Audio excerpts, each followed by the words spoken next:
അപ്പം ഇപ്പം വരുന്ന പുതിയ ജനറേഷൻ ആൾക്കാർ ഒന്ന് രണ്ട് പടം ഹിറ്റാകുമ്പോൾ തന്നെ ഭീമമായ തുക ആവശ്യപ്പെടാറുണ്ടോ? അങ്ങനെ എന്തെങ്കിലും തോന്നിയിട്ടുണ്ടോ?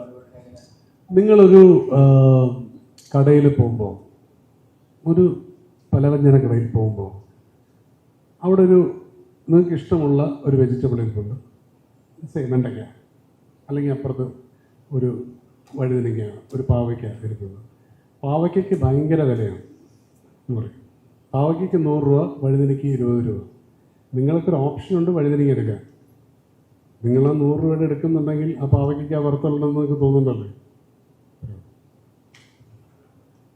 സിമ്പിൾ. കൊടുക്കണ്ടേ? കൊടുക്കാതിരുന്നൂടെ? അപ്പുറത്തുണ്ടല്ലോ 20 രൂപ. എടുക്കുന്നുണ്ടോ? ഇല്ല. എന്താ? ആ 100 രൂപ എടുത്താൽ ചിലപ്പോൾ 150 ആയേക്കാം. അപ്പുറത്തെ കടയിൽ കൊണ്ട് വിറ്റാൽ 150 ആയേക്കാം എന്നുള്ള തോട്ടാണ്. അല്ലെങ്കിൽ കൊടുക്കണ്ട.